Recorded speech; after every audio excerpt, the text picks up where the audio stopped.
Hello friends, today we are going to learn the poem If from 10th standard textbook. Now we will introduce the poem If. It is written by Rudyard Kipling. This is a Rudyard Kipling If, the poem given to the child by the father. There is advice if one wants to be a successful in life and to be a good person, the father should give a long list of situation. Poet suggests that you can get reward only if you follow certain rules of life. Rudyard Kipling यांची if ही कविता वडिलांनी मुलाला दिलेला सल्ला आहे. एखाद्याने आयुष्यात यशस्वी होण्यासाठी आणि एक चांगला माणूस बनू इच्छित असल्यास वडिलांनी परिस्थितीची एक यादी दिली पाहिजे. आयुष्यातील काही नियमांचे पालन केल्यावरच आपल्याला बक्षिसे मिळू शकतात असे कवी या ठिकाणी सूचित करतात. Now let's get start the poem. If is compose by Rudyard Kipling. Rudyard Kipling born in 1865 and died in 1936. Rudyard Kipling यांचा जन्म 1865 रोजी आणि मृत्यू 1936 रोजी झाला. Rudyard Kipling was an English journalist. Rudyard Kipling हे एक इंग्रजी संपादक होते. ते शॉर्ट स्टोरी रायटर होते, पोएट अँड नॉवेलिस्ट, कवी आणि कादंबरीकार देखील होते. Kipling was one of the most popular writer in the United kingdom in both prose and verse in the late 19th and early 20th century. 19व्या आणि 20व्या शतकामध्ये Rudyard Kipling हे एक लोकप्रिय लेखक त्या ठिकाणी युनायटेड किंगडम मध्ये होऊन गेलेत. He was awarded the Nobel prize for literature in 1907 at the age of 42. वयाच्या 42व्या वर्षी त्यांना इंग्रजी साहित्यामध्ये नोबेल प्राइज मिळालं होतं. He was the first writer writing in English to receive the prize. आणि ते पहिले लेखक होते इंग्रजीमध्ये की त्यांना हे पारितोषिक त्या ठिकाणी मिळालं होतं. This poem deals with advice given by father to his son. आणि ही जी कविता आहे ती वडिलांनी आपल्या मुलाला एक संदेश दिला, एक सल्ला दिलाय. Now let's start the poem. If you can keep your head when all about you are losing their and blaming it on you.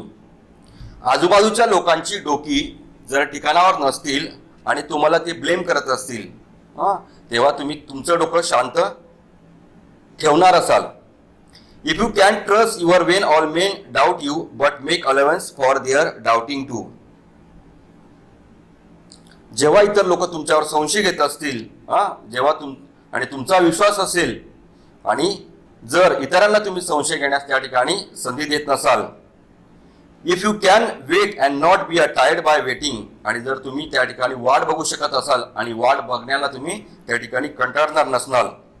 और being lied about don't deal the lies. तुमच्याविषयी जर खोटं बोलत जात असेल आणि तुम्ही त्या खोट्या बोलण्याच्या मार्गाला जर जात नसाल. Or being hated don't give way to hating. कोणीतरी तुमचा तिरस्कार करत असेल आणि तुम्ही त्या तिरस्कारात त्या ठिकाणी लक्ष देत नसाल. And yet don't look too good nor talk too wise. तरी पण फार शहाणपणा आणि पांडित्याचा जर तुम्ही त्या ठिकाणी आव आणत नसाल, खूप हुशार आहात असा तुम्ही जर आव आणत नसाल. If you can dream and not make dream your master. जर तुम्ही स्वप्न बघत असाल आणि स्वप्न तुमच्यावर समजा अधिराज्य करत नसेल. If you can think and not make thought your aim. तुम्ही जर विचार करत असाल आणि या विचारांचा हेतू बनवत नसाल, हेतू साध्य होत नसाल. If you can meet with triumph and disaster.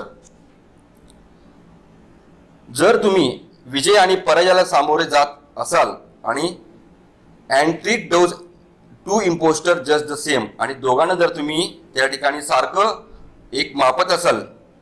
If you can hear the truth you have spoken, twisted by knaves to make a trap for fools. जर तुम्ही सत्य बोलणार असाल आणि तुम्ही ते ऐकू शकणार असाल, you twisted news the for the fools, की या वेड्या लोकांकडून ते ते तुमचं बोलणं त्या ठिकाणी ऐकू शकत असाल. Or watch the things you gave your life to broken and stoop and build them up to worn out if. जर तुमचं आयुष्य त्या ठिकाणी मोडीत पडलं असेल आणि तुम्ही त्या ठिकाणी जुन्याच हत्याराने किंवा जुन्याच त्या ठिकाणी तुमच्याकडे ज्या गोष्टी अवेलेबल असतील त्यानेच जर तुम्ही ते बिल्डअप करणार असाल, ते पुन्हा जोडणार असाल. If you can talk with crowd and keep your virtue. जर तुम्ही असंख्य लोकांमध्ये राहून सुद्धा जर तुमचे त्या ठिकाणी गुण सांभाळणार असाल, और walk with Kings nor lose the common touch. आणि तुम्ही राजे महाराजांमध्ये किंवा मोठ्या व्यक्तींमध्ये राहत असाल, वावरत असाल आणि तुम्ही जर सामान्य माणसाला त्या ठिकाणी विसरत नसाल. If neither foes nor loving friends can hurt if all men count with you but none too much. शत्रू किंवा मित्र तुमचं त्या ठिकाणी काही बिघडू शकत नसेल आणि सर्वजण तुम्ही त्या ठिकाणी सारखे म्हणत असाल आणि या सर्वांना तुम्ही जर जवळ करीत नसाल. If you can feel the unforgiving minute.